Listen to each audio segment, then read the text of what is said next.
Hi, this is Rachel Cummings, and you're listening to Ride by Day, Wrench by Night, presented by Vintage Jetski.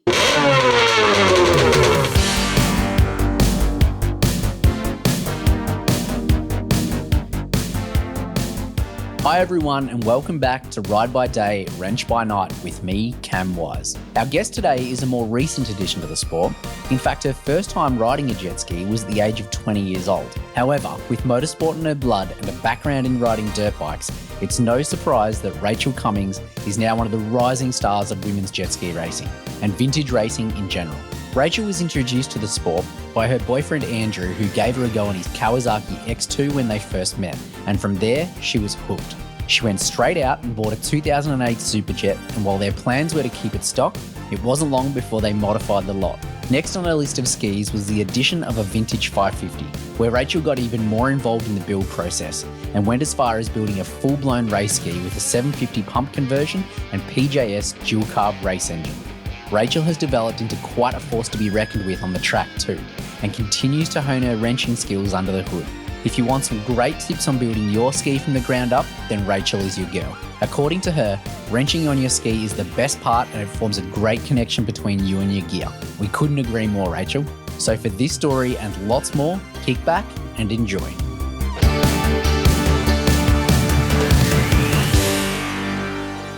Rachel Cummings, welcome to the Ride by Day, Wrench by Night podcast presented by Vintage Jetski. Thank you so much for taking the time out and having a chat to us about your experiences and your jet ski knowledge that we're going to get into during the episode.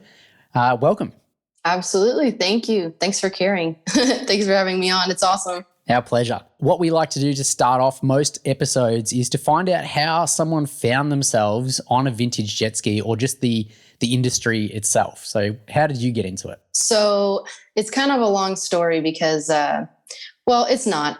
I was introduced to jet skis by my boyfriend, Andrew. And the crazy thing is I'd never ridden any jet skis prior to meeting him, prior to him introducing them to me. So that was about, I think 6 years ago now was the first time I rode skis. So I grew up riding dirt bikes since I was 10 years old. So motorsports and, bicycles, riding things and, challenging yourself personally, I guess, or self-led activities. It's always been something that I like. And so when he showed me a jet ski, I think the first one I ever rode was an X2, actually. So still in the vintage realm, but, he was like, it's a fixed steer. It's going to be like a dirt bike on the water, give it a shot. And I was all for it. I just met him and I was like, this guy's going to, let me ride his jet ski, like super down, let's go. Did he tell you all about the power is your friend part of it? As in, you really can't turn if you don't have the throttle peg? Exactly. He totally did. Yep. If you panic, you got to hit the gas to turn. There's no brakes on these things, just the kill switch. So yes, it's funny you mentioned that. He did mention all of those things. And if you fall off, it's really hard to get back on. So just don't fall off. That's the good advice I got. So obviously that happened at some point. And I guess you were swimming for a bit and trying to get it started? Oh yeah. And we were riding with zip ties instead of lanyards on the start-stop switch. So fall off and it's just circling around me and trying to swim to it and trying to get back on the X2. Oh, it's good that it was stock enough to be circling because a lot of those mod ones they just keep going. They just die. Yeah. All that. Yeah. That too. But it was actually out. My first time riding was actually out in the ocean, not in the waves, like not in the break, but just where we live in the harbor, you can't bring a watercraft. I think it's 300 feet offshore. So, we're out way past the break or kind of just in the middle, like swell boats, those kinds of things. So it wasn't exactly good conditions or good learning conditions, but I'm a good sport, and obviously riding dirt bikes and being familiar with motorsports in general, it's obviously not easy to do. And also I grew up surfing, so I respect the ocean and I just, it's just fun to be out there to me. But that was my first time. And sounds like a great way to test your future partner and whether they're going to be compatible with you to work in the garage and, yes. have all those hours, wrenching on engines. I think honestly, after that moment, Andrew was like, all right, holding on. I was into it though. Cause I was like, it was like moto to me, but without the risk, the risk to reward was great, because it was like, oh, I fall and I just fall in the water, and so that was awesome. And then, with the swell and things like that, it's kind of like you're hopping around and feels like you're doubling, the waves. Well, the track changes, doesn't it? Yes, exactly. Yeah. And so it's like you've got jumps everywhere, everywhere you look, there's a little hole and you can get some air or whatever it is. So it was just right off the bat fun, and it was challenging, but I am competitive with myself. So it was like, I'm just going to keep getting back on. I'm just going to keep getting back on, and that was it. That was my first time. And, I was 20 years old, I guess, the first time I rode a ski. So late bloomer. I don't think I'd ever even seen a stand-up before that, because I remember he was telling me and showing me all these pictures and GoPro video. And I was like, it's awesome. It looks like a aqua scooter is what I called them, and I was just, he's like, have you ever ridden a jet ski? And I was like, I think I rode a sit down once in Hawaii when I was like 16, and it was, I love this guy. All he wants to do is show you about jet skis. It's not a romantic night out. It's check out my ski. Look how cool it is. Yes, and it's funny you mention that, because that's very much Andrew. He's very proud of his things and the things he works on. He should be, because you guys have a good fleet of fun activities that you do and vehicles that you work on. Yeah, it's pretty mad. Yeah, I've seen so many different things just from him. We don't own. We own a lot of toys, but I get to see even more just because he works on other people's things. So it's like, oh, there's this ski. Oh, here's that ski, and it has this engine. This has this setup, and it's kind of cool because you see all kinds of what people do to their stuff. It's pretty crazy. Well, it's great for you to learn on. Oh yeah. You can make mistakes, and it's not like that one piece that, you don't want to break. He's like, yeah, cool. Give it a crack. Yeah, exactly. I'm the test dummy sometimes. Just kidding. We both are. Yeah. He rides just as much as he wrenches. That's for sure. So I see that in the early days you had a SuperJet. Was that your first ski once you had that taste on the X2? Yes. So I rode the X2 that first time, and then I rode it. Our friend's SXR 800. He just let us borrow it, and so I was like, okay, this is my second time. My first time on a real stand-up. But that's what the community's about, right? Like, that's how you sort of learn different skills. You get to experience different skis, and then you can make your choice. Exactly. And I hopped skis for years, probably the first 2 years of riding. I was hopping on different skis not almost every time, but pretty close to it, And so it was the X2, it was the 800. Andrew had a SuperJet from his high school years that he had for a long time. And that thing was just a Frankenstein of fiberglass and welds and all this crazy custom gas tank, all stuff like that. And so I rode that. And then he got a Richter. Stepping up. Yeah, I was riding a Richter a little bit here and there. And then I was riding this 550 he had that he did a 750 pump conversion in before they made the 750 pump conversion kits. So he cut the whole deck in fiberglass, the whole new tray. Wow. In that ski. And he did that, I think, in high school. So, and we've had that for a long time. We still have it, but where there's a will, there's a way, isn't there? Yes, and that's the thing. He's determined, and when somebody says that you can't do that, you can't put a 750 pump in a jet ski. He's like, yes, I can. Yeah, exactly, and that just makes it go. Because you probably heard about the secret stuff that was only found out later that Jeff Jacobs was doing, having those bigger pumps. Exactly. Yes, and it's the thing is to think that all those old racers weren't doing things that people aren't aware of and saying, oh, you don't do that, or you can't do that, or people are doing it, Absolutely. And it's good. There's all those aftermarket companies like RAS, and you've got Black Market as well, making those amazing billet systems. So yes. Yeah. It's good to have them on the market. Exactly. And it's good to have innovation in the sport, to people who think outside the box, and they're able to at one point you can't do this, and now it's a full production thing is super awesome. I was gonna say, not to take any credit for any of that, but it's just people see things and you buy and sell and you're like, wow, look at what this ski has on it. Look what this person did to it. Absolutely. It's so good. And that's how you sort of learn. You can learn from others' mistakes, others' wins. Yeah. And you can either do it yourself or find these kits that people are producing these days and turning their passions into a business, helping others get on the water, and everyone wins. Exactly. Yep. It was ski hopping for a long time for me. And then in 2017, I'll never forget it. It was the week before my spring break, because I was in college at UC Santa Barbara. And a week before, so it was my finals week, I was so stressed out, and like I was in the library, studying for my finals because, the end of this quarter or whatever. And Andrew and I had been looking for a SuperJet for me for a couple months, looking around, and I had saved up some money. He had saved up some money. So we were ready to like go in and buy one.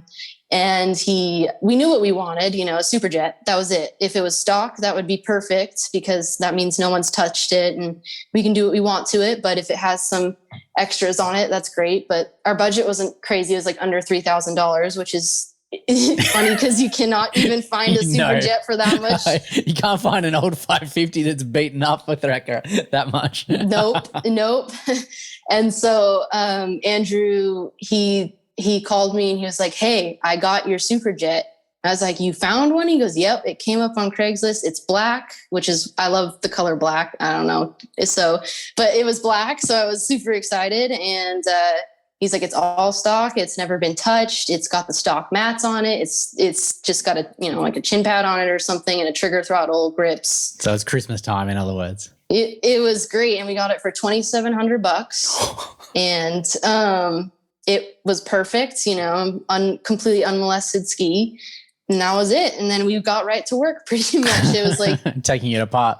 Yes, exactly. We bought HydroTurf for it. Pink and blue was the colors. And we fiberglassed some footholds in it pretty much right away, because we were doing a lot of surf riding at the time. So that was like essential to me. Put, like a surf strap on it. And and then that was the initial phase. I assume you were doing all this with his help, but yourself as well. That kind of weds you to the ski, and it makes you a bit more, it's a bit of husbandry to the vehicle. Yes, exactly. Yeah, it was, he does it, all of it for the most part, but, I'm there. I'm emotional support. I hold the flashlight, if you will. It's important. It's important. But you're learning that whole time. So then you can pick up these skills as you go forward. Exactly. And I'll be the first to say that, like, when it comes to the reel wrenching, I don't do a whole lot of it, but my brain sees a lot of it, and I understand a lot, and, I can work some tools and stuff, but definitely not changing any engines or anything like that, Yeah. But, we did the footholds on that ski, and that was the first time I ever got to work with fiberglass. So that was pretty cool. Like, it was like, I call it arts and crafts, because it's like cutting the paper and putting it and then gluing it with a little brush. Yeah. And get the perfect mix. Hurry, quick, it's hot, go, like a glue gun. So it's, I was there and I got the itch afterwards. So I know I knew I was there after that, the fiberglass itch. Beautiful. Awesome. Yeah, I get that.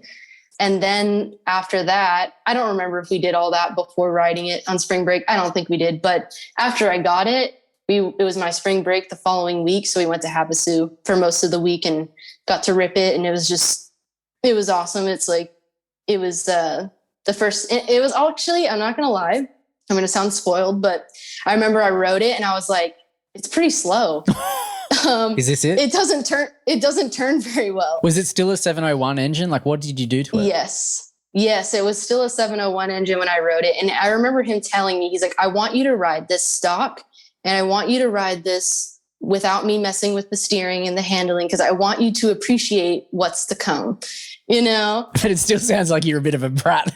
This is not even fast enough. I know. And that's what I'm saying. I was like, I'm going to sound super spoiled, but like I was ski hopping and like I was riding like his SuperJet, which he'd had for so long. It's, got the B pipe on it. And was it a 760, like a bigger cylinder? I believe it was. Yeah. My SuperJet is a 760 now, but the one he had, I can't remember, but it probably was, to be honest. And so it had like a aluminum pole on it and aftermarket steering and all the things. So I was used to riding something that's so responsive, and then you get on something that's stock, and I was like, wow, okay, this is a little different. But you know what? I didn't really care because I knew it was going to get better, and we all rode. Everybody rides a stock ski. It's not a big deal. And obviously now I'm riding vintage skis, so I kind of went backwards. Yeah. I want to touch on that later, but is the SuperJet the one you took out to Pismo free ride? And I believe Yes. you were even, and I don't condone this, people, but chasing whaleboats, like whale watching boats. Yes. I can't imagine that would be good for the whale watchers. I know. We, that SuperJet was the first ski that once I got that ski, I feel like my progression in riding it escalated, I guess, because I was riding the same ski every time, which I think people who race like different classes and races switching different skis, I don't know how they do that, but yeah, I got to get in tune with my boat specifically. And I think that's huge, is just, you're in tune with your own thing, something you ride all the time. And so that helps a lot with your learning curve. But yeah, so then we were riding all the time, and summertime comes around and it's hot, so you want to get in the water and stuff. So we were riding out of Redondo, and there's like a whale watching boat that comes through probably, I would say almost every hour and a half through the harbor. It comes out, and it's a glass bottom, so the people who go on the boat look down and see whatever's swimming below them. Was it nothing? I have no idea. I try not to think about it, to be honest. Yeah, I bet, because it's probably scared them all off. Yes, exactly. I don't, when you fall in the ocean and separate from your ski in the ocean, I just try to swim as fast as possible and not think about what's below me. About to get ya. Yes.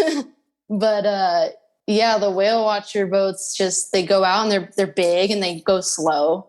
So they make a big wake, and every time because it's a 5 mile an hour zone, so they'll go slow and then they hit the gas when they get out, and then here comes the wake, or they come back in and they slow down, and it creates the waves and things like that. But we'll chase it down for a little while, probably a quarter mile as they go out on their path, and all the tourists are taking pictures of us and videotaping us. And Andrew does barrel rolls, and he can do flips on his Victor now, but he can barrel roll like any ski. So, whether it's a 550 or a SuperJet, he's go out there and give them a little show and stuff like that. And I'm pretty sure the drivers are happy, because they're getting, the people are paying to go on their boat. And it's like, well, maybe whales, but here's some flips for you.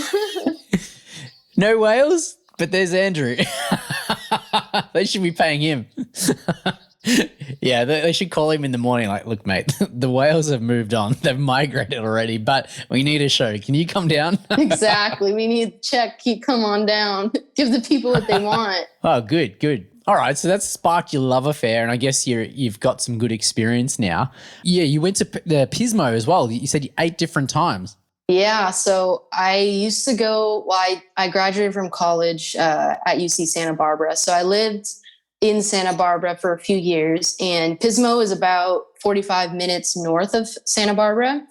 And they would hold the Pismo free ride twice a year, typically once at spring break time. And then there was another one, I think it was a winter one. I can't honestly remember right now, but it was twice a year. I was going to say, you're not that old to have 8 years of experience under your belt. Yeah, no, but we went twice a year for 4 years. We would go to both of them. So, because it was an event, and some of the big names would be out there, like TC Freeride be out there, and Mark Gomez and Demi Morgan and Blosian and Abraham, and all those guys would go out there and just go off, and to have the opportunity to just kind of ride out there and try not to get in their way was really cool for me, and obviously Andrew too, he can he could hang, I guess. He can do his He can thing. handle his own. Yeah. He can handle his own out there. So like, it was just, that was awesome. And you see all the vendors and they have and we camp out there. We would usually tent camp. We would get the tide always comes up at that event and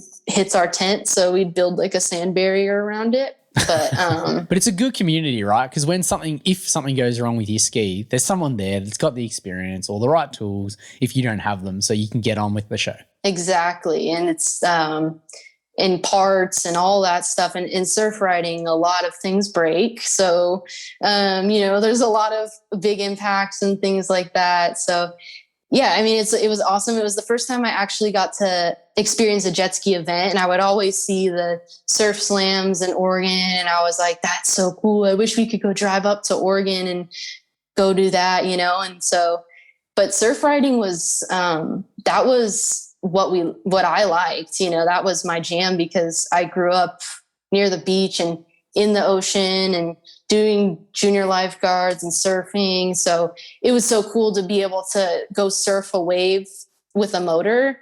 Like I could catch every single wave and, have that kind of experience of just, I don't know, being in the water and things like that. So that, and I like to jump and whatever. And I like skateboarding. So like tricks, I guess, if you want to call them that, is kind of a fun thing for me, I can, learn how to nose stab and do some other freestyle type tricks. I thought that was fun for me for a long time, and I've definitely attribute learning how to ride in the surf as a huge advantage in racing. Yeah, oh, absolutely, because it teaches you, it's so unpredictable, so you've got to be adaptable.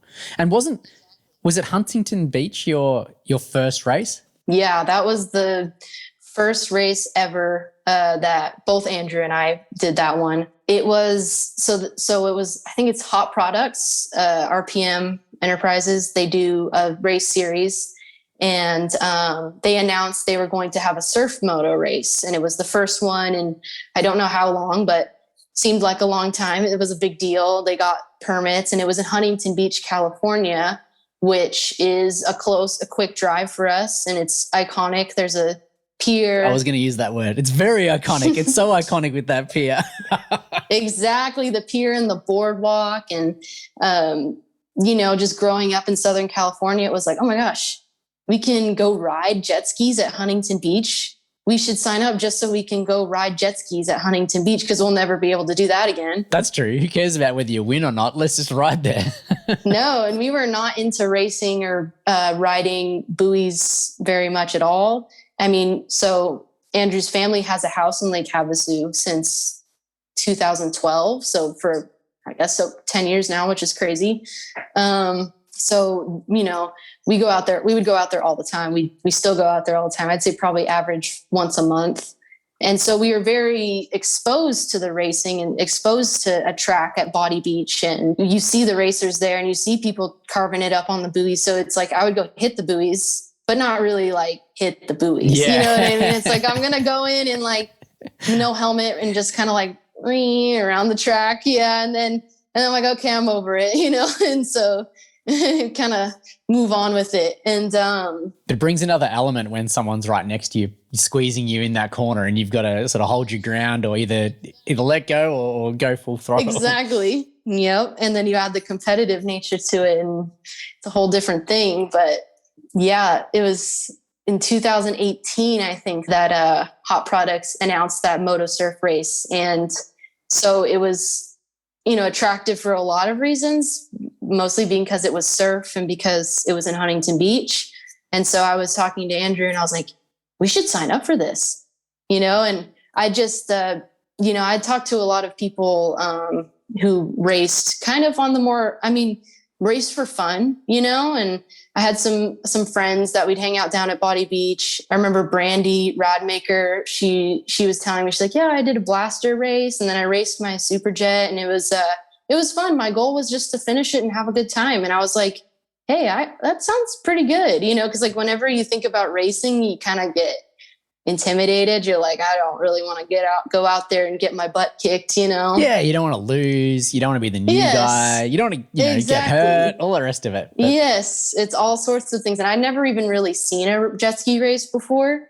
So it was like, but I just remember some people around me telling me about it. And Joey Moneralt from High Speed Industries, we would see him at Body all the time too. And he was telling me like, yeah, I signed up for, my SuperJet in this race and got top whatever, but just more of like a casual, just we go out there and we do it for fun kind of thing. And it was the first time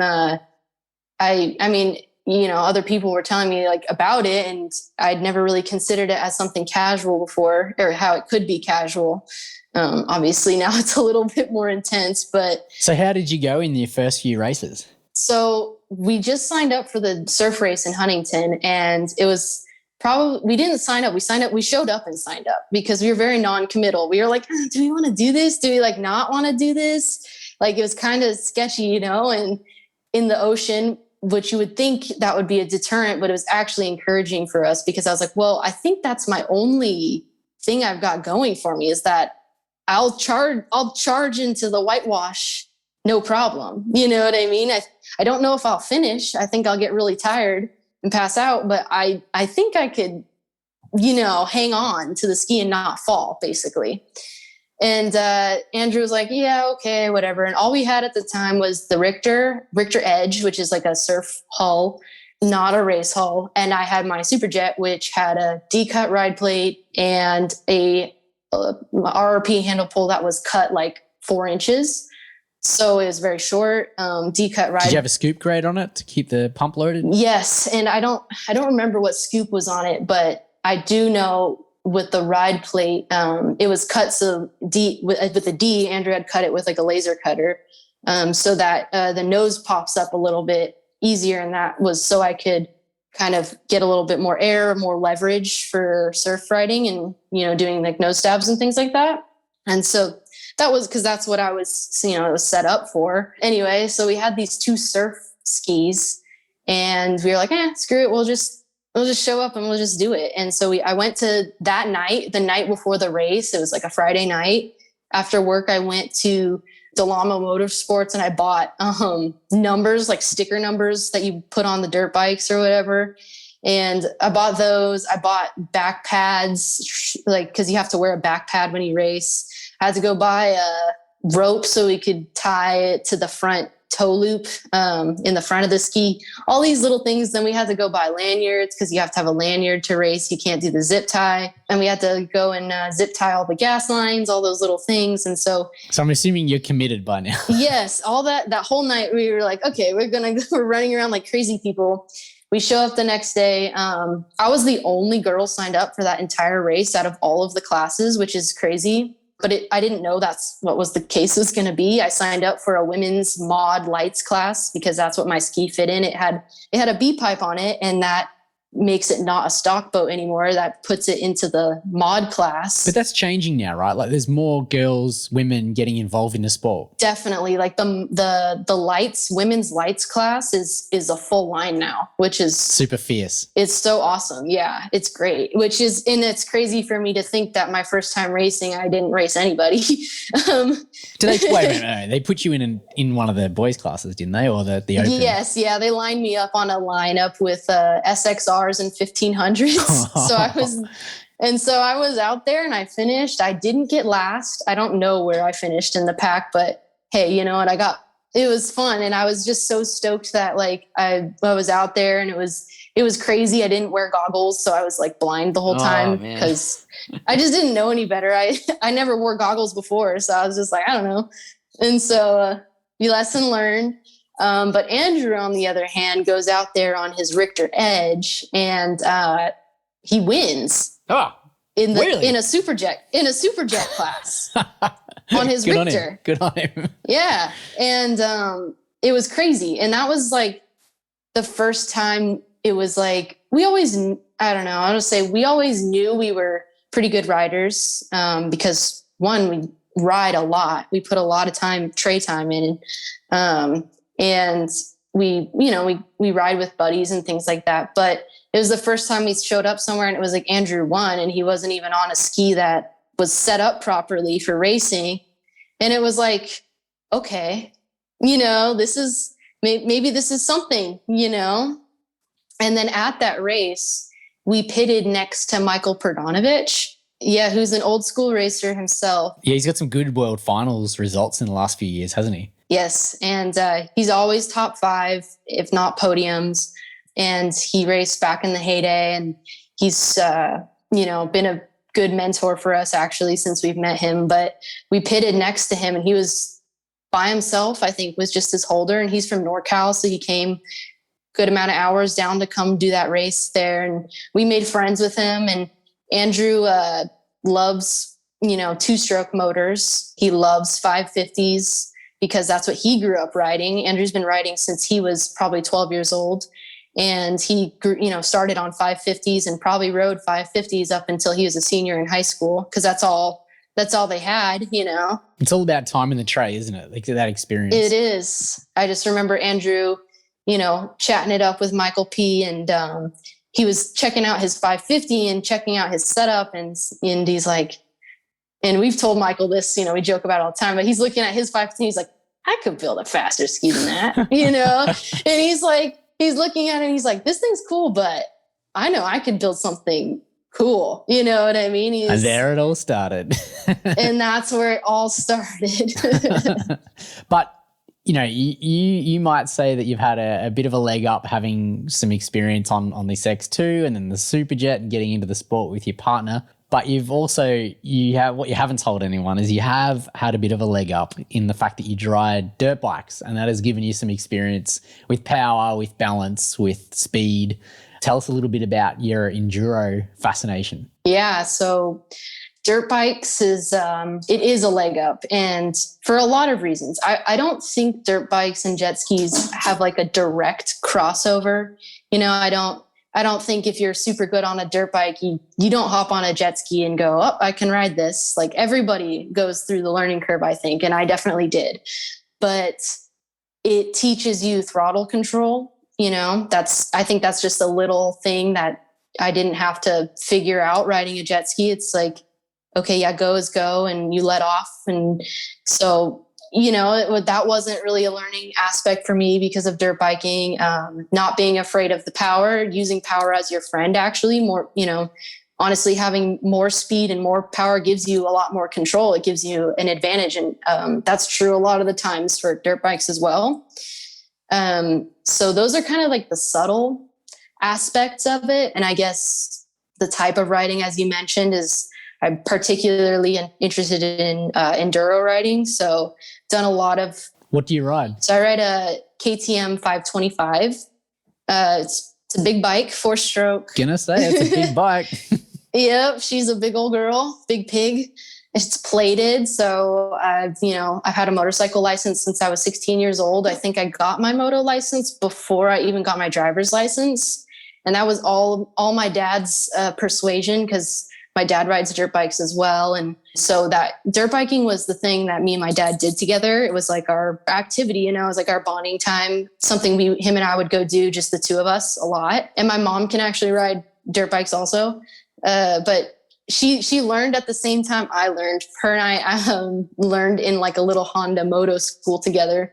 Because awesome. My dad knew that if he tried to teach us how to ride a dirt bike, we would probably hate it. Yeah. No, he's a smart man. Yeah. He understands. Yeah. He was like, I'm just going to put you guys in this little class. And then once you know how to go and stop, we'll go ride for real. Let someone else to deal with you girls. Exactly. And so me and my mom learned to ride together. But yeah, my dad, he likes KTMs and he likes dual sport riding. And so he, when I turned 16, he's like, here's for your birthday, I got you the safety course to get your moto license, so we can go do dual sport rides together. I love that. So it's like buying, your mum a power tool for Christmas. Here, exactly. Enjoy this and I'll use it for you. But it also benefits me as well. Ah, yeah, no, I know. And it means that he knows his daughter's safer than what she would have been. So that's everyone wins. Yes. So, yeah, I mean, it was... I mean, he got me into dirt biking, and it would be just me and him riding most of my whole time out. I mean, most of me growing up was just me and him. Like, we'd go on camping trips, and every once in a while, like, his buddy would bring their son or occasionally a daughter, but it was rare that I rode with other girls. I almost never did. So I can imagine the old man had, take a shining to Drew then. It's all good. Yes. Yeah. Oh yeah. They're best of buddies. That's good. Yeah. And, I mean, it's just, and it was crazy because, it would just be me and my dad, and he would just take me wherever he would ride. So I have a lot of memories of riding when I was young, of just like eating it hard and falling, and, I don't mean like, I mean this in the best way possible. He's telling me, like, pick it up, pick it up, start it up. Let's go. The gas is draining. What are you waiting for? Tough love. And so, and it's, when you're trail riding, cause I didn't ever ride on tracks when I was a kid, which it's a lot of people, that's what they love, but it's not really part of my riding as much. But, when you're trail riding, you're in the middle of wherever the truck's way over there, you got to get back. You got to get back, and I remember there'd be a lot of times where I was just like, I'm in over my head, or I would think to myself, I'm in over my head. This is hard. This isn't fun anymore. But I always had this urge, like, I could never let him down. So it's just like, I'm going through it. Like, we're going, there's a lot of rocks around here, but I'm just going to run them over. Just keep going. And then it was also just knowing, it was like, well, I can't really stop. So we got to get back. Surely that mindset would have helped you in your racing as well. Like, just to go for it. Exactly. And it's, and I still have that same perspective of just like finishing what you started. It's like, you're out there and you're in the trail, and you can't really quit. So even with my initial start to racing, that was always my perspective, was just to finish it. I'm never going to stop in the middle of a race. Like, even if I'm in dead last and every single person laps me, absolutely not getting off the track. Like, just now, you know what I mean? Damn it. Yes, we are finishing. We are getting back to the truck,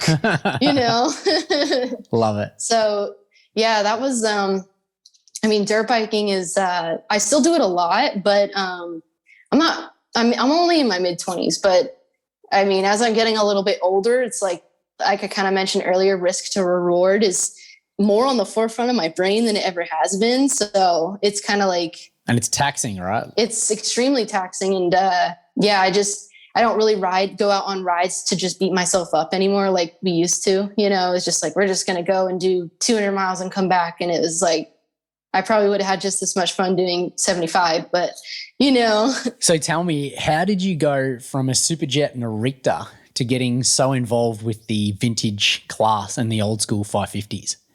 Yeah. So the passion for two strokes has been alive and burning in Andrew since he was a kid. So he started on the mopeds, tinkering with those mopeds, those little two strokes motors on there. And, his first skis were 550s, like the red one, and with the side exhaust and everything.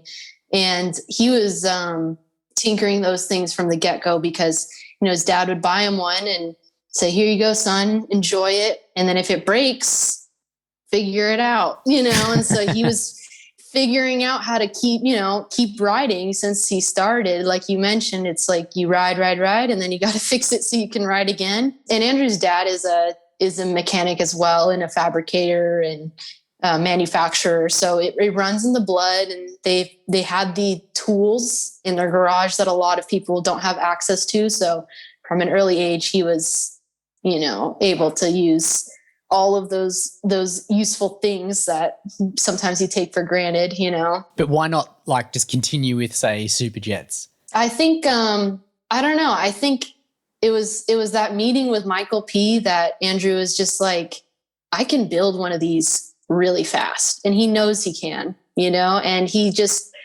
to him, wrenching on something and making something that's not supposed to go fast, that's everything. And it's difficult, you're maximizing everything from these tiny little 550cc motors and you're pulling 50 plus miles an hour out of them, which is crazy because a stock SuperJet hardly goes 50 miles an hour. Yeah, and that's nearly double the displacement. Not double, but quite a substantial bit more. And I mean, not to mention top speed, but I think another important thing is that sometimes people overlook is how fast it gets there.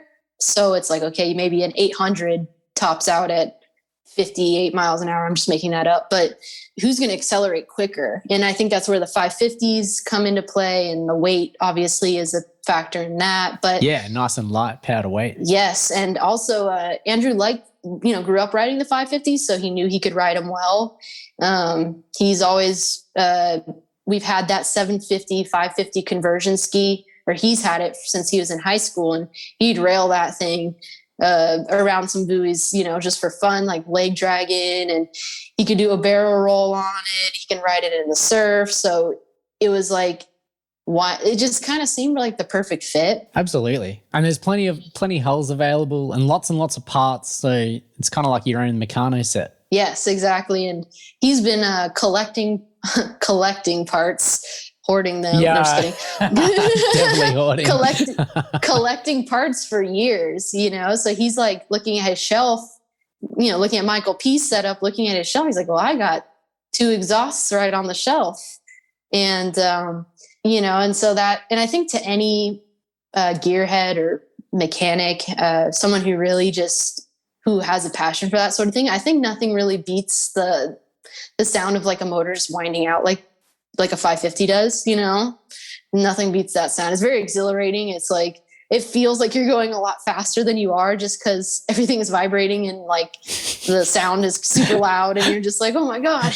Yeah, but, exactly. You can jump in a brand new car, and let's say it's a performance car, Ferrari, Lamborghini, and you can go really quick, a lot faster than you could normally on the streets. But they're built for that. They've got great, downforce traction. They're nice and wide. The power is delivered really smooth.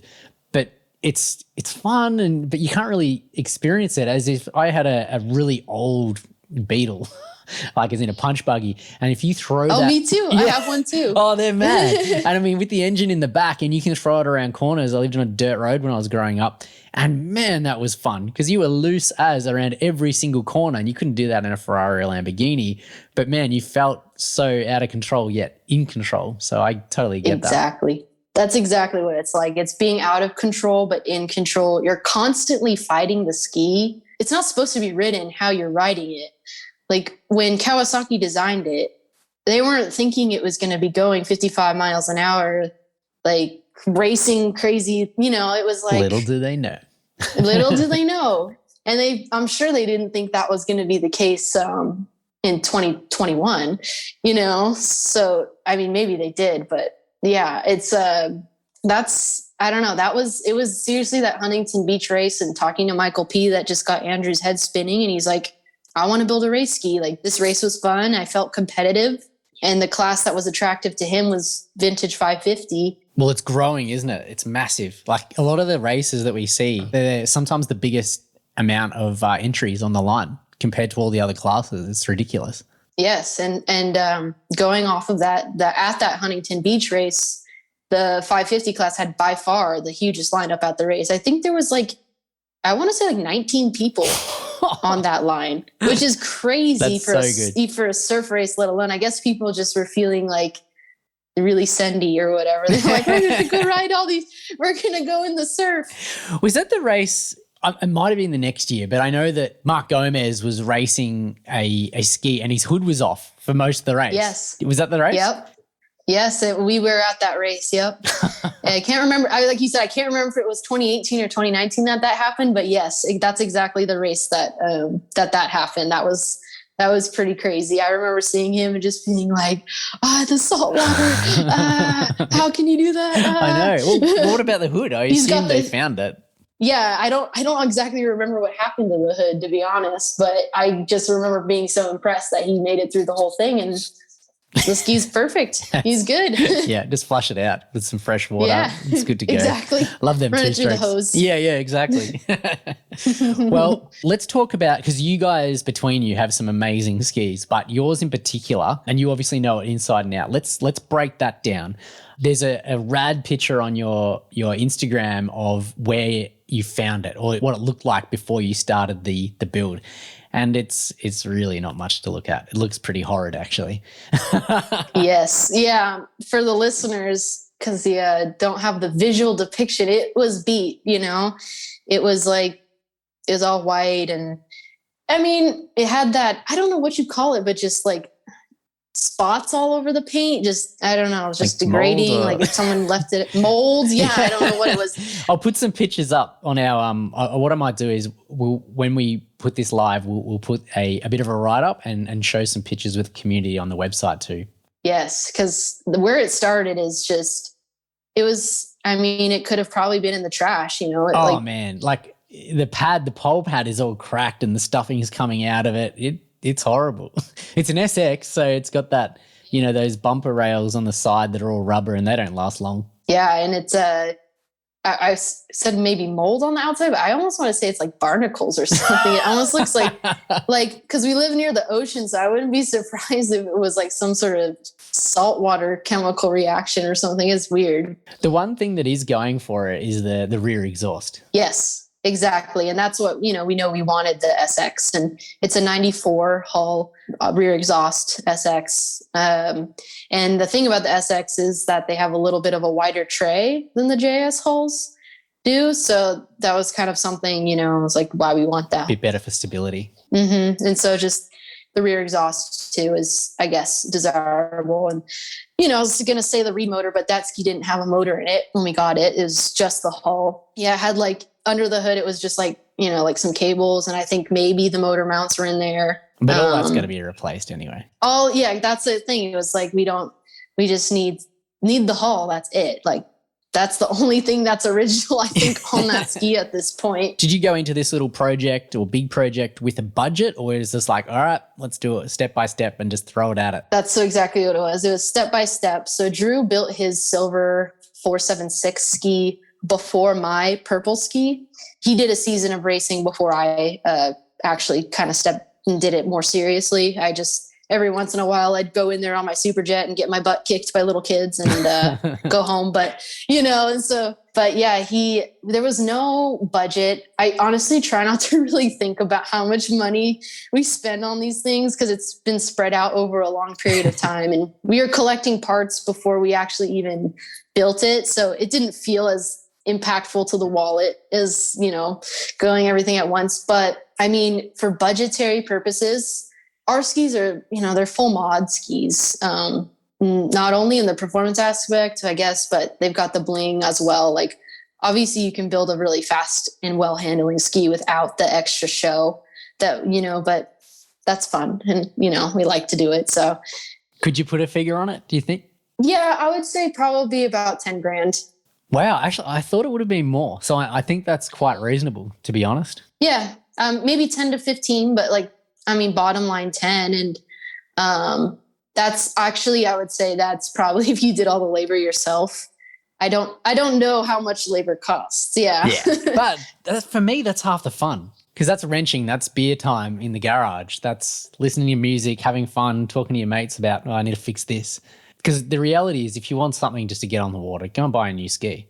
Yeah, exactly. Get out there and then sell it and then move on with your life. But And there's probably plenty of people out there who go, oh my God, I would never spend 10K on a 550. And that's completely respectable. Yeah. But what you're getting out of it is it's not the 10 grand for the unit. It's the money and the experience and the fun and the enjoyment of getting it going. And when things do break and they get really a headache, because people are probably laughing now that this is not fun. This is fucking annoying. But it is a bit of an accomplishment to fix that problem, to get your friends around, to help out, to learn things on the internet. Hear other people in the same situation as you. That's what you're buying into. Yes, exactly. And the thing is, it's like you could take that 10 grand and go buy a brand new SuperJet with it if you want to. You know what I mean? And so when you compare those two, it's like, okay, fully modded 550, race ready, race competitive, stock SuperJet. Which one? Yeah. You're at the top of the food chain on one or, the bottom of the other. Exactly. And, but like you mentioned, the time and the knowledge that goes into building something like this is just priceless. But it doesn't mean you need it to start. It's what you'll gain over the process is what you'll get at the end. Exactly. And working on, your own things, or just being familiar with your ski and your setup and things like that is like when something does go wrong, it almost puts you in a better position because you can diagnose or troubleshoot easier, so it's like, oh, we've gone through this from the ground up. I already know that the way this is routed is rubbing on this, so we got to keep an eye on that, or things like that, where it's like nobody knows that unless you got into it yourself. But I mean, there's plenty of people out there on the line who are extremely competitive who do not spend 10K on their skis, not even close. And I think that's the beauty about the 550s, is that the playing field is a lot more level. They're 550s. And like I said, it's like you're fighting it the whole time. It's not natural. It's not like a 1500 or a GP, or it's not like it's an 08 plus SuperJet where they've got all this additional engineering where it's like, this is made for carving and this is made for a straightaway, fully pinned in the chop and all that stuff. Like, with some of these newer skis, those thought processes have gone into it. But with these, it's like, nope, that's all you or us, for that matter. Yeah, it's pretty raw. Yeah, it's pretty raw. Yeah, exactly. And you've got to choose your own adventure, so to speak. I hope you're enjoying our episode with Rachel so far. Keep listening to get some great tips on how she's preparing for the World Finals.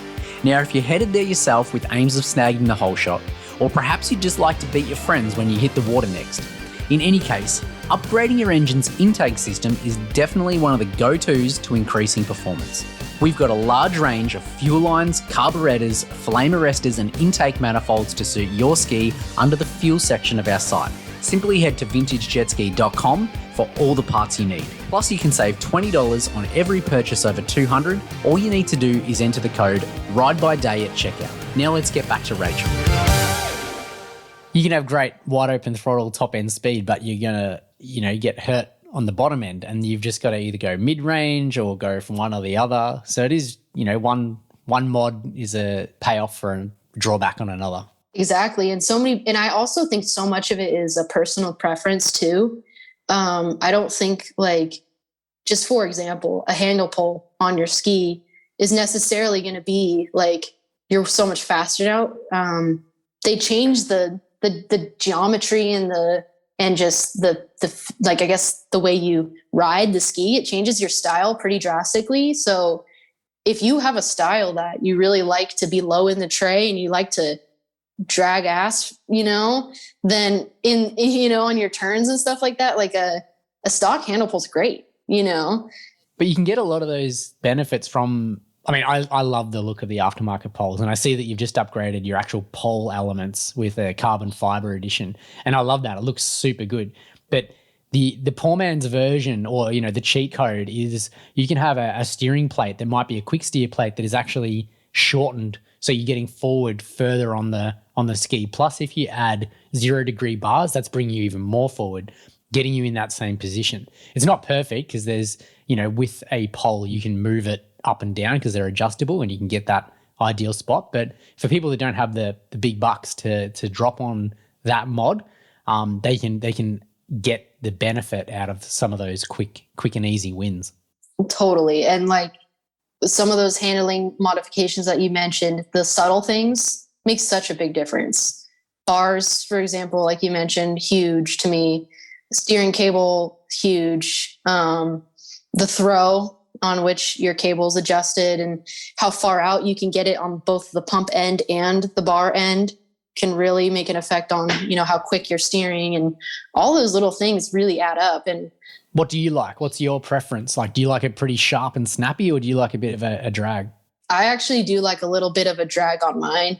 I like to be able to throw my weight to either side. So when you're leaning so much body weight to the left, you're actually really counter steering at the same time. So it's like you might be dragging your body to the left, but your bars are kind of pointed to the right to keep you at almost a neutral point. And so I like my steering to be a little bit slow it's okay. Don't get me wrong. It's a lot faster than a stock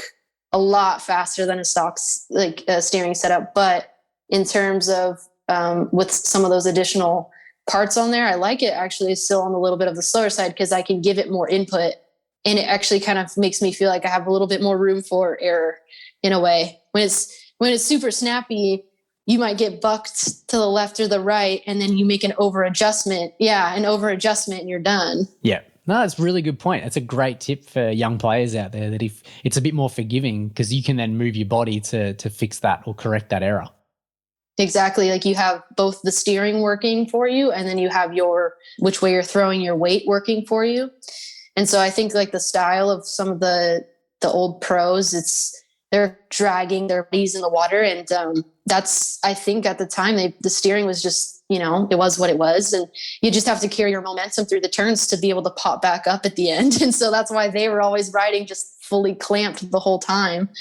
But yeah, it's the steering, in my opinion, I've said this, I've always said this since I got my SuperJet, the best thing is steering. Like I wouldn't even touch my motor until I got the steering adjusted to how I like it to be, and put bars on it and grips on it and a trigger throttle. Like all those little tiny details just really make it such a more enjoyable thing. And a lot of people like thumb throttles, and that's all good too. But even just having a new or an OEM steering cable or a new throttle cable in your ski, like ditch the old one that it came with, just get a fresh one, and having it be buttery when you turn, and it's just there's nothing working against you turning left or right, that the bars, there's no slop or play in the bars, and that when your throttle cable's smooth and new, so that it's not giving you resistance and almost like tiring out your arm from pulling the throttle. I've ridden skis where it's like, oh my God, I can't even hardly pull it in, to the bar. But just those small, subtle things, I think, can just make a huge difference, because it just makes the ski easier to ride in general. And you're working against less things. Scoop great and stuff too, for sure. Well, your ski is not one that's just got a couple of mods. It's pretty much ticked every box. Like I'm looking at it now, other than, we'll go over the cool looking things in a minute, but some of the big ticket items other than your pole is your 750 pump. What kit did you decide to go with there? Andrew is just like all about the 750 pumps. I'm not going to lie. He's the mechanic, these are his machines that he builds, and I have a lot of say in what I like and what I don't like, but some things I give him the creative freedom. So he's all about the 750 pumps. He likes the hookup, and I'll agree with that. What's the main difference you would feel? Like, let's say you jump on an equally powerful engine and they've got a 550 SX pump or a 440 afterburner or something. What would someone feel if it was the same output HP wise, but they jumped on a 750 pump? I think the 550 or the smaller pumps give you a more top end. So you'll probably notice more top end speed with your smaller pump. And so the 750 pump takes away some of your top speed just because you're pushing water through a larger area. And I think the 750 pump will give you more hookup. You'll probably, you'll slide out less, going over chop and riding and crossing people's wakes, particularly in a race environment. It's going to be a lot easier to cross and not get held up, because I know you ride a lot of 550s and you're going over some rough water, and it's just like and it's like you feels like you're hitting little. Yes, exactly. You're doing the forward and back motion. Exactly. That's what it's like. And a lot of that can be corrected with practice and learning your ski and how to prevent that, with your weight distribution. Yeah, choosing your line, all that stuff. Yeah, throttle control. Yep, exactly. And that's, it's none of this stuff's cheat codes, but it helps a lot. Not going to lie. So, but yeah, the 750 pump gives you that hookup for sure in the chop. And that's just it's pretty essential, or it's a pretty big advantage for racing, because it's hardly ever that you're really racing at your top speed anyway. That's true, because it's all about acceleration out of the buoys. There might be a back straight or a front straight that you're pinning at wide open throttle, but that's only a part of the race. You've got to be able to stay on it and take those corners. Yes, and like you said, pinning it out, coming out of the buoy. On a 750 pump, you can take it a little slow into the turn and get right back on the gas, and you are hooked up and going again. Jetting it, yeah. What's your recommendation on impeller pitch? Actually, our impeller pitches are something that's a little bit special and unique. We bend them a lot. So yeah, I honestly don't even know what the pitches are of them, to be honest. I don't even know what we started with, but all I know is that they're not just a plug-in play. So they're a Drew and Rachel special. They're special. Very cool. I assume they're a bit steep, are they? Like, yes. Yeah, very steep, and scat track. I mean, that's what we use, but sorry, scat track, we're bending them. I think that was what a lot of them were doing back in the day as well, because they would just get lots and test them, put them in them out. That's what we do. Lots of pump work. It's not all about the engine. The hookup, doesn't matter how fast your ski is. If it's not turning the water and propelling you forward, it does not matter. Yeah, that's right. Because a lot of that, well, before we go to the engine, that's a really good point. Tell us a little bit about your intake, because again, if you're not getting the water into that jet unit, you're not moving forward. Yeah. We've got like some pretty scoopy looking intakes. I don't even know what they are, to be honest. I can picture them in my head right now. They're very shovel-like though.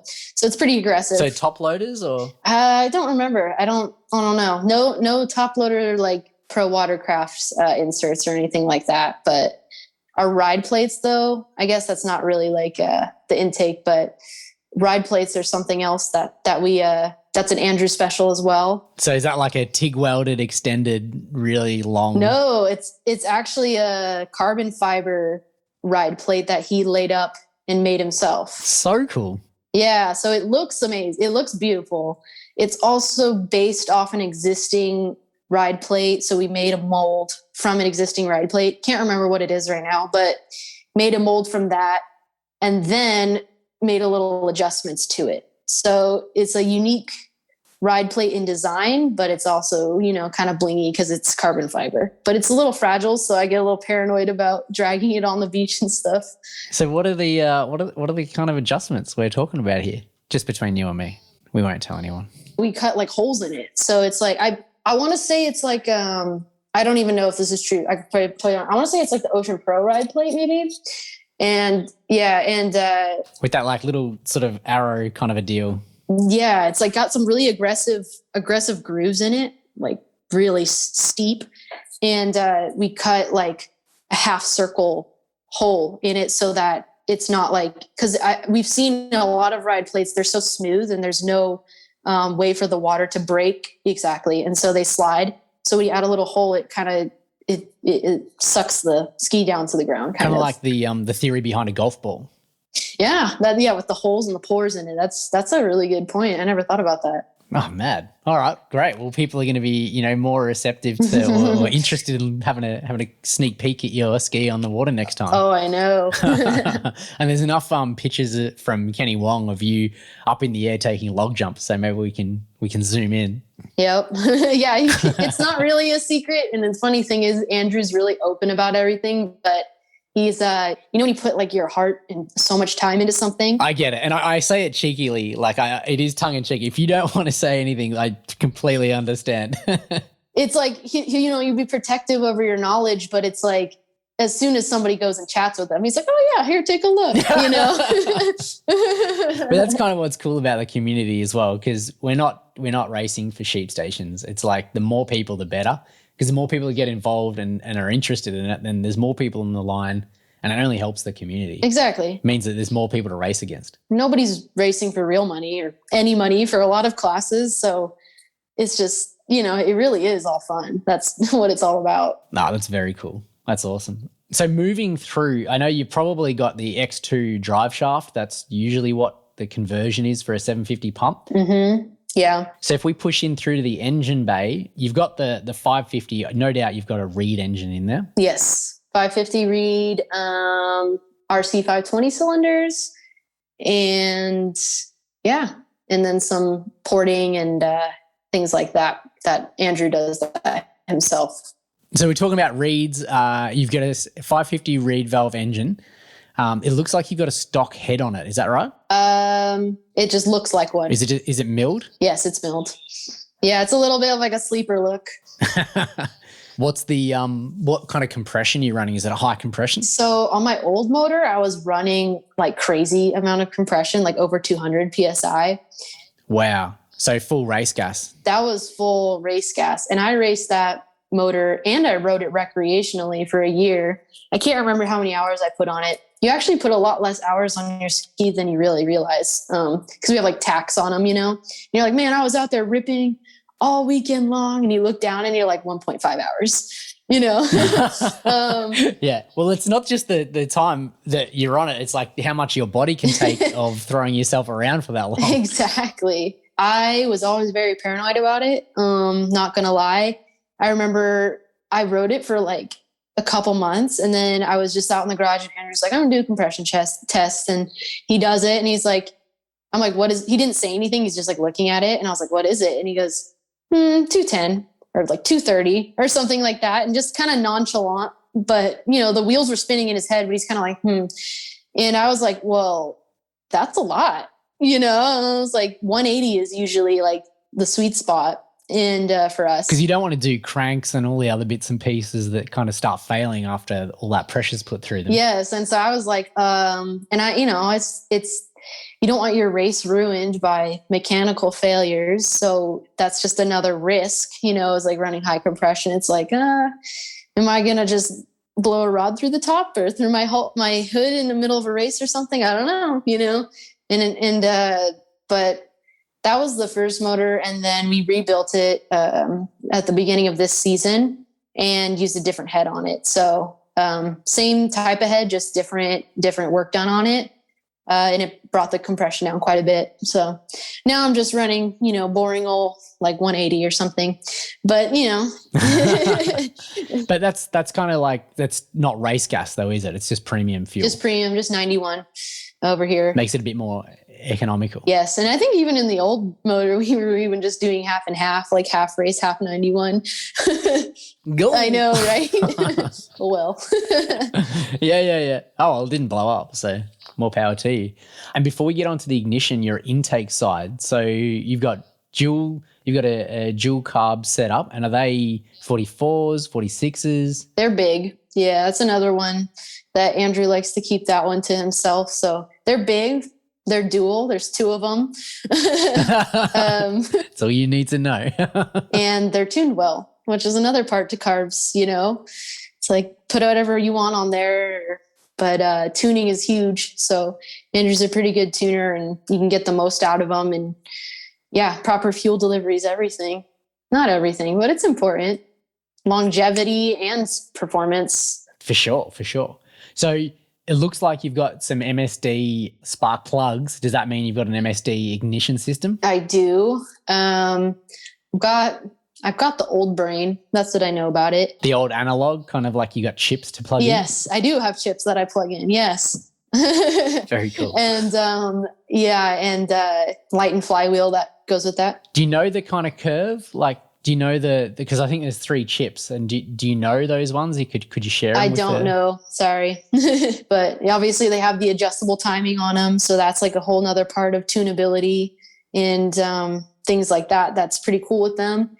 The Lightened flywheel aspect that comes with running them MSD is cool. So I guess ultimately the pro in running that is acceleration, you know, getting lots more snappy. Yeah, revving it up as high as possible, as quickly as possible. Can you tell everyone at home what the downsides are with a total loss system if they don't know what it is, if you can explain it to them? Yeah, they're pretty finicky. They're very prone to water damage. Obviously, electronics and water don't mix very well. That's always a challenge. But usually Andrew would go through them and he waterproofs them and redoes a lot of the connections and the rubber, you know, parts that protect a lot of things. So there's, you know, some time that goes into it. We don't usually just buy them online and then put them in, just because you really don't even know what you get. Sometimes you don't even know, I guess, if the brain will work. working, but they can be really finicky. And luckily we haven't really had very many problems with them because the setup has been pretty thorough on them. But yeah, they're definitely a good thing if you're willing to learn about it, I guess. So I don't think it's one of those things that you just like plug and play. But I know Andrew set up a MSD Ignition on Koi's ski for him. It's just funny because Koi's like one of his biggest competitors. Yeah. But Andrew's the type of guy that, he doesn't care if you're racing against him, he'll fix your ski for you. No problem, give you advice or whatever. So yeah, the MSD's just, I would say it's mostly just acceleration and, like you said, responsiveness, snappiness. I have like a video on my Instagram of me first starting my ski for the first time. And then I gave it like a quick little blip. And it's just, I think that, says a lot. Yeah, exactly. Just straight there. From 0 to 100, boom. So there's lots of, I think that's what all the big dogs were racing back in the day. And they had the money and the support and the mechanics and whatnot behind them. For the rec rider, I probably wouldn't recommend it just to get out, have fun, push the button and enjoy yourself. Agreed. Yeah. But I guess you're not the average rec rider, you're using it for racing and you've got other skis there to play with. Yeah. So there's another point to that is that it drains the battery quite quickly because it's not recharging the battery. So how long do you get out of a charge? So we always buy really good batteries. I think like the interstate batteries. I remember he just came home with one the other day and was like, I got this battery. It's really good, and put it in there. But yeah, the batteries die really fast. So it's like skis are always on a trickle charger, but I'll go all day on one easily. Oh, that's all right. Yeah. So it's fine. And it's important, obviously, if you're running MSD to have a good battery when you're racing because you do a lot of starts in your racing, you got to be on the line and it's got to fire up, and if you fall and pull your lanyard out, it's got to start up again. So hopefully you're not starting it too many times, but it's something that, could add a wrench in your day for sure. For sure. The alternative, if you don't want stock, but you also don't want to go full MSD or full total loss systems, is you can get a lightened charging flywheel. So you're still charging, but it's a little bit lighter and it's still got the spin up. It's kind of the best of both worlds, but it's only in the middle. It doesn't charge it perfectly, but it's not the best snap that you could get out of a total loss. Yes. Yeah, and that's a great option. Or you can, have someone lighten your stock flywheel for you or drill some holes in it, whatever. You need the right person to do it though. Yeah, because it needs to be balanced. It's not just something that you do yourself, unless you know what you're doing. So exactly. Disclaimer. Yeah. Would not recommend home job. Cool. Well, what are your favorite things about that build? Like what were some of the memories of it all coming together? It was just crazy to see it come from an idea to a full finished product. I have like a picture on my phone from when I just used like my iPad and I had a picture of a ski and I drew with the little eye pencil on top of it, the colors and the scheme and kind of what we had envisioned it to look like. And you put them side by side, like a real picture in our idea picture. It's like identical, and it's just so crazy to see it turn into a reality. And just the amount of hours and testing and trial and error that's gone into it is just, I couldn't even measure it, and so to have something like this is just super awesome. And I don't know, it kind of just gave me a new thing to be excited about. Like it kind of changed me, gave me something personal, like to work for. It was like, okay, now I've got a fully modded out race ski, like I'm pretty lucky.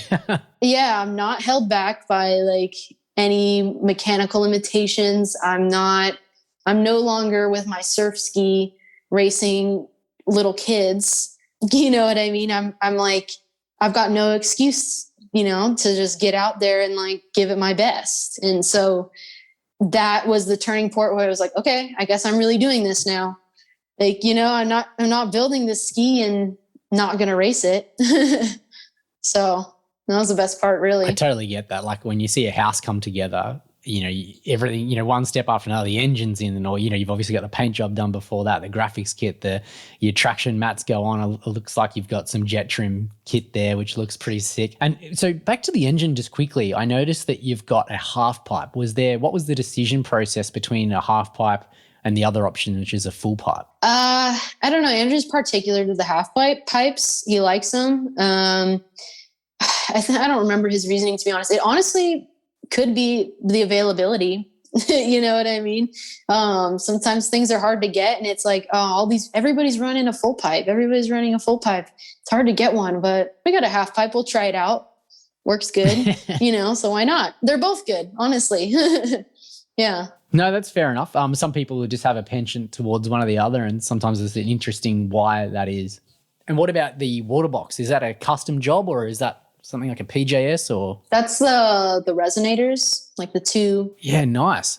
Who made that? Because I know Jason Rivera makes them custom fab. I don't know. I feel like I'm jipping people out on their shout outs, but I don't know who made those ones. Oh, damn. That's all right. You can let us know later. Sorry.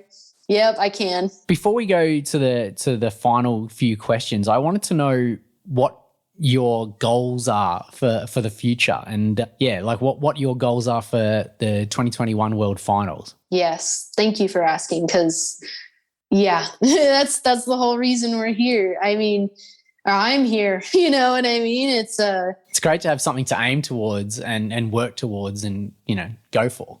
Absolutely, and that's just really my personality. I've always been like a goal setter, somebody who likes to I like to say I'm going to do this, and then, we get there and we check the box, we celebrate, and then we move on to the next thing, Yeah, re-aim, get those crosshairs Exactly. out. Like always, just whether it's professional or school, like I've always been a learner and whatnot. But last year in 2020, my World Finals goal in Vintage 550 class was to finish in the top 10.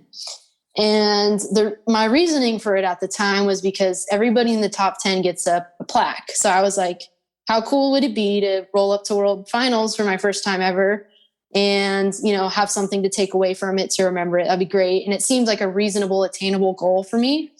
So I went to World Finals last year. It was a little bit smaller because of COVID, obviously, but it still happened, which is amazing. But there was 18 people on the line for Vintage 550 for World Finals.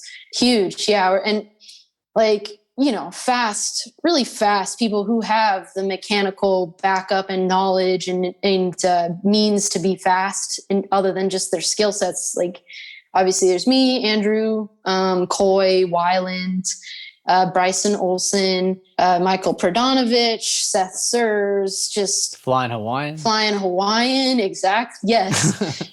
Corey. And so it's stacked, and, but anyway, all that being said, I came in 11th, and I was pretty bummed. I'm not going to lie. I kept checking the results and doing the math and just thinking like, maybe there was a mistake. Like maybe they added it wrong, and I'll double check it. No, it's all, it's legit. Because you get points per motos and you got to add it all up. Yeah, exactly. So you have a Moto 1 and a Moto 2, and then you have your overall placement from those results. And so, it was what it was. But Andrew, the first time he raced, he got third overall, but of course he did. He got fifth. I know, he got fifth last year, which is like a pretty bad run for him, actually. It's just, I don't know what happened really, but just didn't turn out for him. And it's fine, Same for me. Didn't turn out for me either, but it's okay. Anyway, so my goals for this year, 2021, is the same thing. It's top 10. But the difference is this year I've put in like a lot more work to achieve the goal. I would say compared to last year, I am light years ahead in terms of my riding skills. So is that skills and fitness? Like what are you trying to do differently? Obviously you've probably modified the boat or finessed it a little bit, tuned it. Yep. So I mean, last year I was very much focused on my fitness. I actually dropped some weight, and I was eating really well, and I was preparing, really preparing in my life in as many ways as I could, other than obviously riding and practicing jet skiing, but I was working out and eating healthy and all that stuff. But this year, my preparation has been to sign up for more races in the pre-season.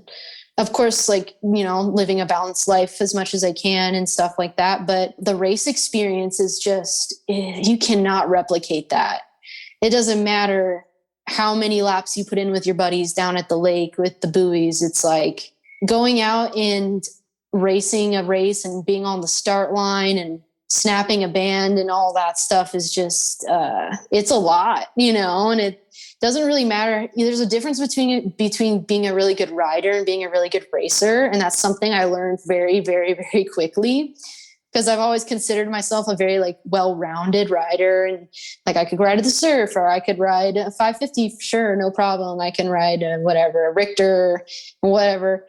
But when it comes to racing, it's just so much more than that, because there's a little bit of luck that goes into it, not going to lie, and then the starts are just craziness. And then the adrenaline, which I think is something that probably people don't really mention a lot.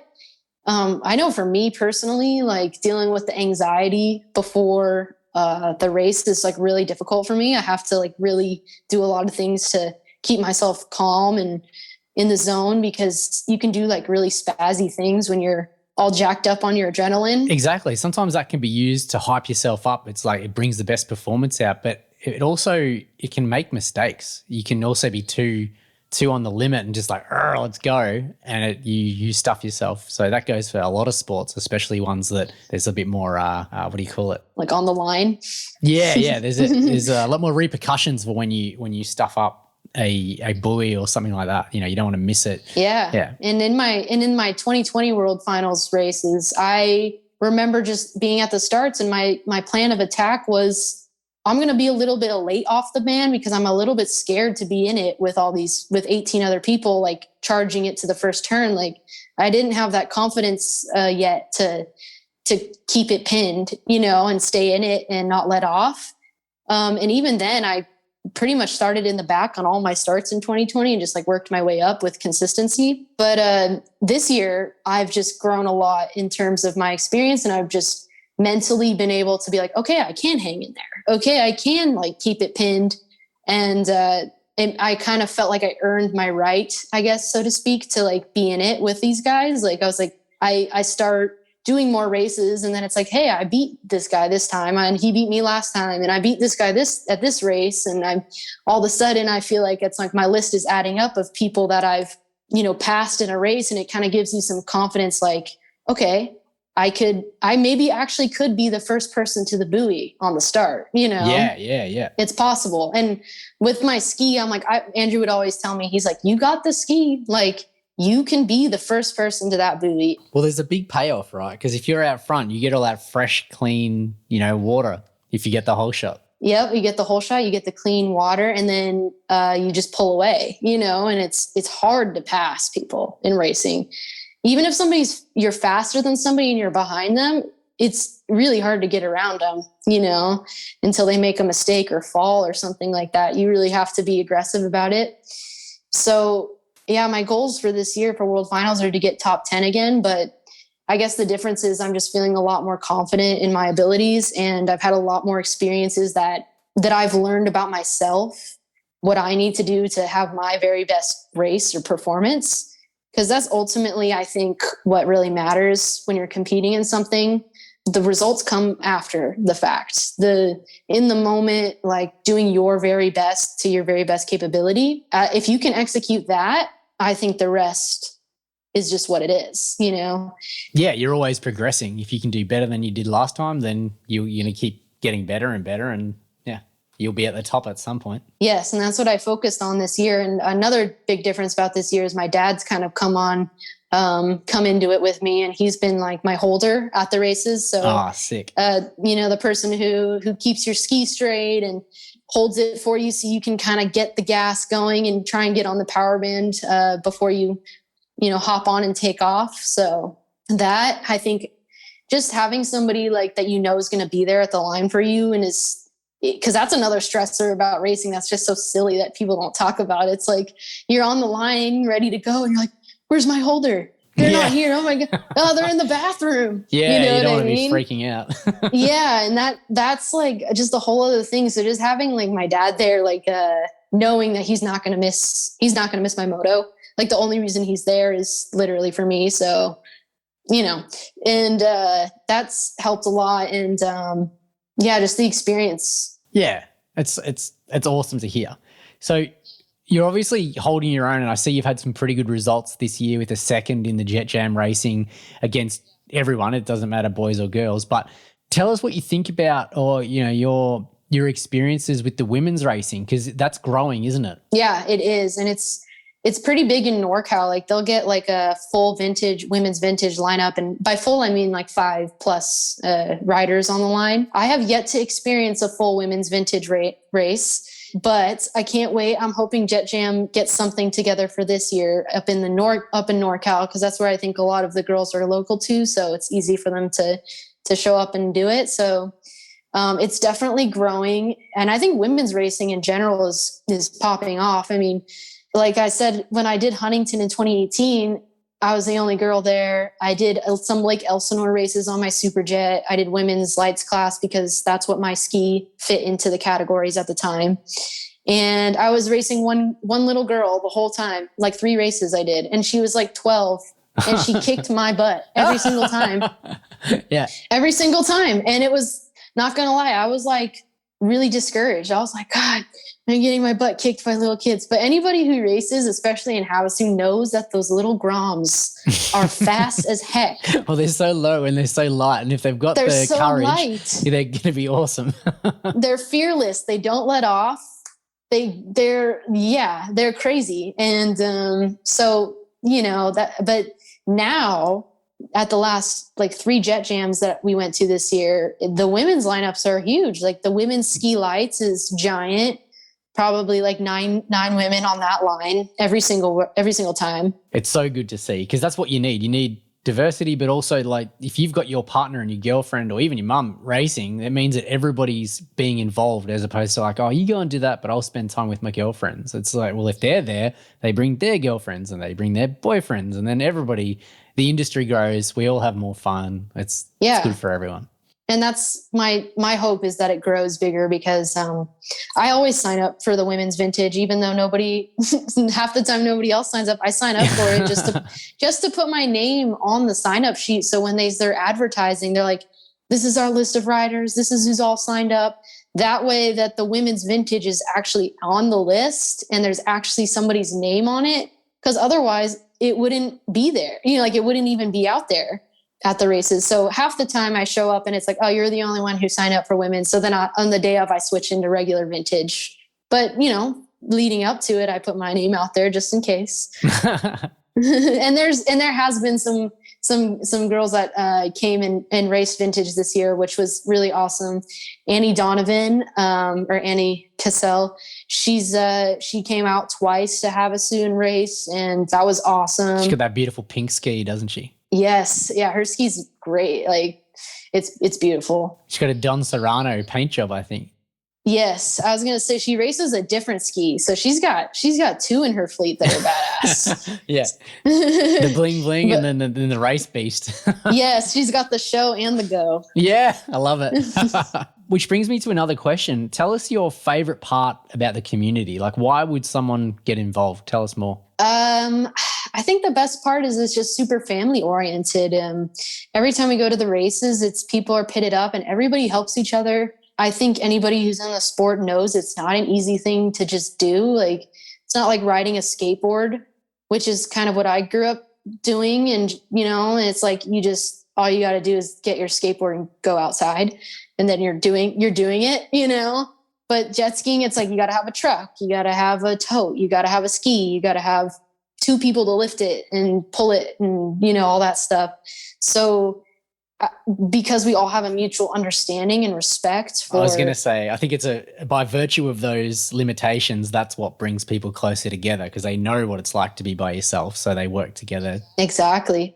And people do show up by themselves, but by the end of the day, they're not by themselves. You know, as soon as you show up and somebody sees you hauling your ski out of the water up this big old sandy beach on a tote or whatever, it's like you've got 3 people running over there to come and help you pull it up. And it's also crazy because obviously mechanical issues are a huge part in racing, and people will have a mechanical issue, and then it's like somebody's running up the beach is like, I need a tool, I need a spark plug wrench. who's got the Allen wrenches, and it's like, but then you've got 4 people who are like, here you go, here's my toolbox, like, and then you've got 3 mechanics hovering over, like, being like, do this, do that. And so, everybody helps each other.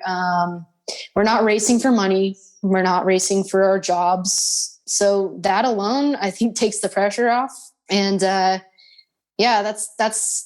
that's what's great about the community and the willingness to help. I mean, Andrew always tells me you can't beat somebody on the trailer. I think that's pretty much goes for most people. Like, you see somebody who skis down, like they started up for practice and like all of a sudden the hose clamp rips or something stupid, and it's like, oh, hey, this guy's got a clamp. There you go. Have it. He's like, but you're racing each other. Who cares? Get yourself on the line. And that's what's really cool. Everybody's just super supportive. Yeah, that's what it's all about. What I like to do to finish off these interviews, especially with racers on our series, is to do some final questions that are about your secret squirrel tips for those out there. So there's 3 of them. There's the handling, your best engine setup tip, and your favorite race. So we'll start from the beginning. What would your best tip be out there for people to help their handling? So one thing I think that helps a lot is for the 550s is truing your hull. What that entails is, it's flipping the ski upside down and taking like a big piece of metal pipe and some sandpaper around that pipe and putting it in the grooves from the chimes on the bottom of the hull and just sanding it out to make them equal. And you build up your chimes a little bit taller and things like that. So make them a bit sharper. Exactly. A little sharper. That's one of those subtle tips that probably not everybody does, but I think it makes a big difference. Do you do it before? Like, is this something you do prior to painting it again? Absolutely, yes. That would be, I almost consider that like a paint prep step. So, before you paint it, and I don't know, and another thing is for handling in terms, I guess it's relative to the paint step, we like to use like a rough surface on the bottom of the hulls. Well, that was where I was going with this. I was like, how do you, if you paint it, then it becomes smooth again. So, what do you do to get this grip? Yeah, we use bed liner. Yeah, so put some of that on there. It's got like that, it's durable. So it's kind of nice because we're rough on our stuff. Like, they're not trailer skis, they're race skis. So you can pull them up on the beach or pull them up on a beach stand or a trailer or whatever. And it's, it's a little durable, but it's a rough, grippy surface too. And it's black. So we just paint the bottom of our skis black with a little bit of engine enamel, rattle can paint, nothing fancy for the bottom, just because. It means if you get a scratch, you can just rattle can it back up. It gets hammered. Yeah. But those would be my, some of my handling tips. I love that. I've heard that along the grapevine all the way back to what Jeff Jacobs used to do. We hear this, but I haven't heard anyone doing it. So if someone like you and Andrew are doing it, well, there it is. It's a small piece to the big picture of like having a good handling ski. But when you're trying to extract and be as competitive as possible, every little thing worth trying. Oh, great. Well, thank you for that. That's a hot tip for handling, which brings us on to engine setup. What would what's a quick win, or even not a quick win? What's something you would do that might be a bit more labor intensive to help someone get the best out of their engine? I'd put those dual carbs on there.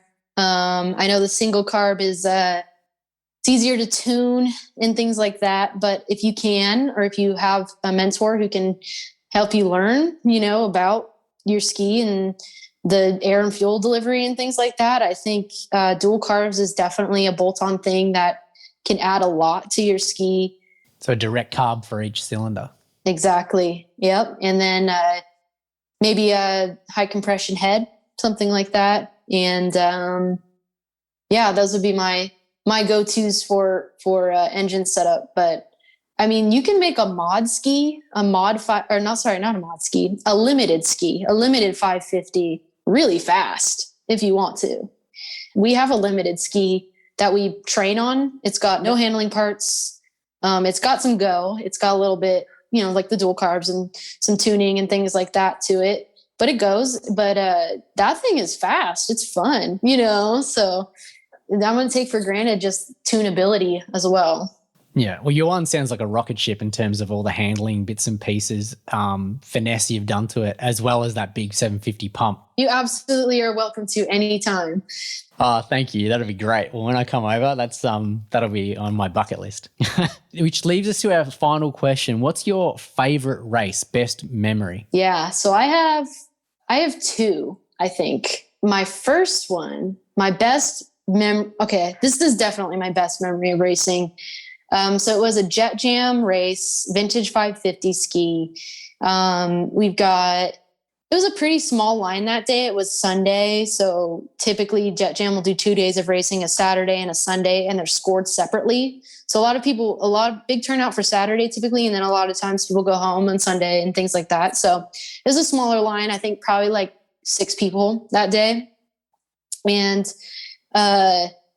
it was me, Andrew, Mark Gomez, Flying Hawaiian, Corey, Mike Lima, and Jason Hannigan, I think. So that's who was there. And we did Moto 1. So actually, rewind. We're in practice and I go talk to Jackson J-Rod. He's like a course marshal at a lot of the races, but he's also like a Havasu local. And so we've seen him a lot of times. He rides flat water, he rides X2s and things like that as well. He comes up to me, he's like, Rachel, you need to zip tie your throttle. He's like, why are you letting off on the back straight?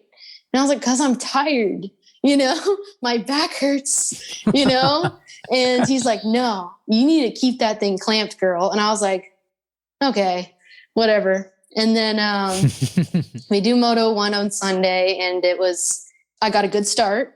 I just started to like kind of figure out the starts.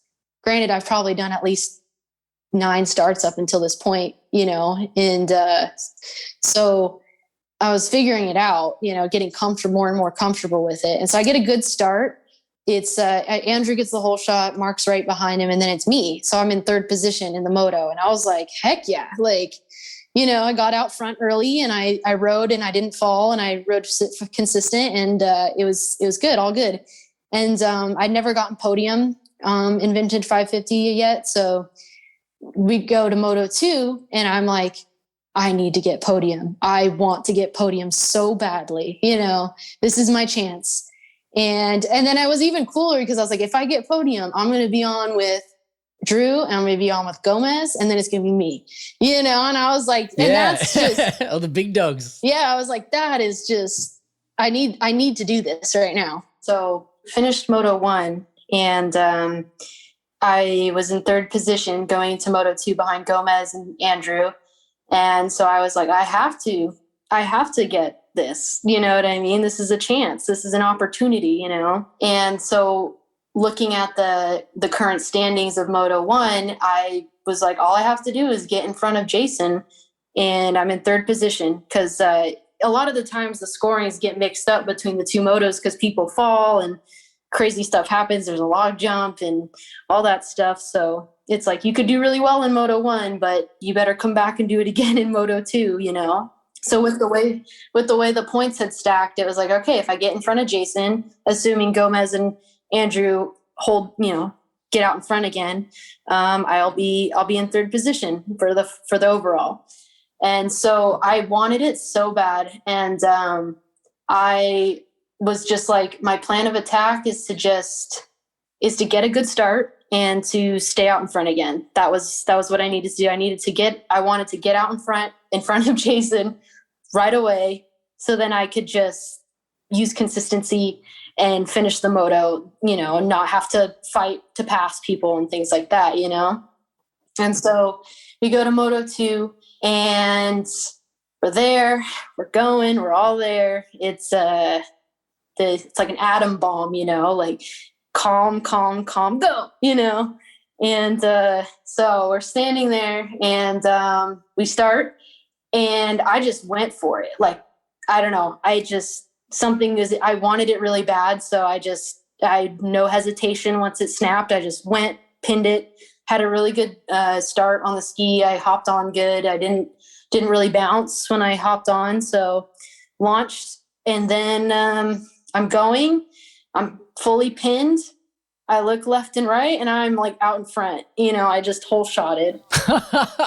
And I was like, and I didn't let off, and because it was clean water in front of me, and I was like, all right, I can stay pinned in this, I'm not. So the advice worked. Yeah, Jackson, I just kept it clamped, and I led, and Andrew's a gentleman, he's been hole shotting really well this season. His ski's really fast, and we came out front together, me and him side by side, and he looked over to me and he's like, holy crap, she did it, and he's literally, we're still on the initial straight leading into the first turn. He's literally like, whoa. He didn't close the door, did he?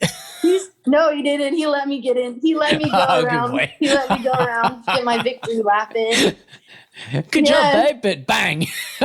He literally was just like, he's literally screaming in his helmet, like, go, go.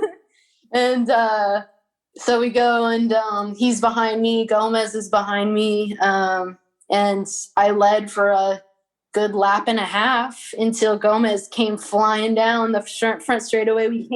We came into a turn together, me and him, and I was on the inside, so I technically had the advantage, but I let off because I got scared, not gonna lie, and he got around me, and then Andrew was behind me, and he saw that Gomez got around me. He's like, all right, bye. He takes off, passes me, has to go. He's like, I'm gonna go catch Mark now, But you got that podium, which was awesome. I did, yeah. So I got that great start. I led for half the race, and I finished it in third position. I got that podium with Andrew and Gomez, and it was so cool. Like just to have that new experience. I was like, okay. It was a confirmation. I was like, okay, I can hole shot if I want to. Get a bit more frothy for the next race. Bit more enthusiasm. Exactly.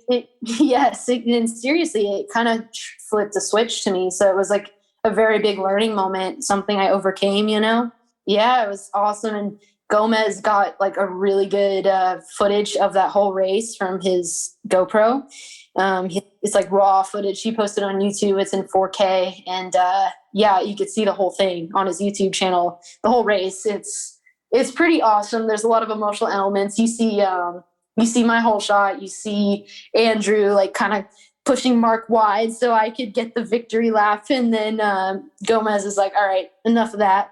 Enough of this. He gets around him and gets around me. And then it's a battle between Andrew and Gomez from that point on. But yeah, that was definitely the best memory because I came off that race just like, that's another thing that's funny about racing is like everybody's so quiet under the tents right before the motos because you're all stressed out and you're like, nobody's talking and everybody's really anxious. And then after the moto, when you come back to the tent, everybody's like, like talking and like shouting and they're like, I was over here, you was over there. And it's just, everybody's like almost on a high, And so I just came off that race and I remember just like, I remember saying to my dad, I was like, I just can't believe I just did that. Like, I can't believe that just happened, And he's like, yeah, like it happened. Like you can do that again, And so it was a crazy learning, a learning race for me in that sense. But I mean, I think in terms of like my hardest fought race, that was actually this kind of recently at the IGSBA, it was just like, I don't even know, just like it was the World Finals Qualifier from IGSBA. There's at Parker this year. So it's a river race. So you've got like current and stuff. And then it's narrow. So there's boats passing behind the track and things like that, pretty close.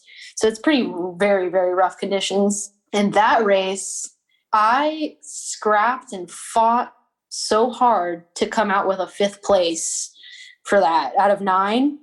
And that was a stacked line too, because I was Drew, Coy, Dylan Ulrich, Blake Cass, Dan Fitzgerald, Jeremiah Moreno.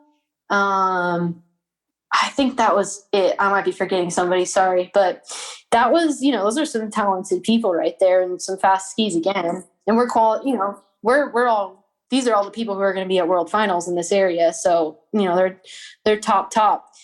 And I was fighting for 5th place. And that was the first race I ever had where I was going back and forth with somebody for a position. Because a lot of jet ski racing is like, oh, you get out, whoever gets out in front kind of like gaps and everybody spreads out. And it's like, you know. Yeah. And some of those hard fought ones are the best races. It's even if you don't win it. I mean, it's great to win a hard fought race. That's probably the ideal. But you know, if you win it and it's kind of, you were out classing the rest of the field, well, there's not really too much, you know, glory in that. But if you're, you know, fighting for the midfield and it was a great race and you had a lot of fun and, you know, it was hard fought, then that's the one you remember. Hence, you're telling the story now. 5th place, like who cares about that? But it was the fact that I fought from the very beginning to the very end for that. And like, me and Jeremiah were just passing, like he'd go in front and then he'd bobble and make a mistake and then I'd pass him and go in front.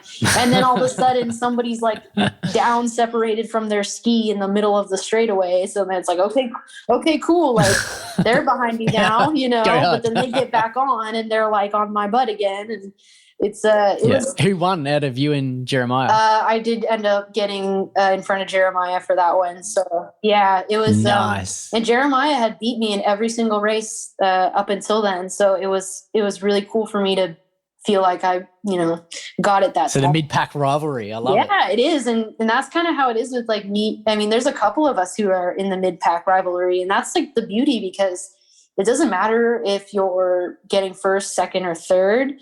Just going out there and finishing it, going out there, first of all, signing up, showing up, doing the race, and then just finishing it in one piece, not falling, will take you a very long way. And I don't think people realize that, you know, it's like you can surprise yourself, but it's fun, even if you're just like battling in the middle somewhere. Well, Rachel, thank you so much for sharing your experiences, some insight into your awesome builds that you and Drew have built. We wish you all the best of luck with your racing moving forward, and we can't wait to keep an eye on you and see your progress and your success. With your enthusiasm for the sport is infectious, and I've really enjoyed this interview, so thank you so much for being on board. Yeah, thank you for your time, and thanks for growing the sport and being such a big advocate. It's awesome. Thank you. That was such a fun interview. Thanks so much for your time, Rachel. How interesting were our insights on 750 pump conversions and the pros and cons of a total loss ignition system. Keep an eye out on Rachel's racing career too, particularly on the upcoming World Finals at Lake Havasu. She's going to have a cracker, I'm sure. As always, we really hope you enjoyed the show. And if you haven't yet, smash that subscribe button to make sure you're up to date on all of our latest episodes. If you want to get in touch with us about the show, you can do so by emailing podcast@vintagejetski.com or reach us on Instagram @vintagejetski. So until next time, legends, ride by day and wrench by night.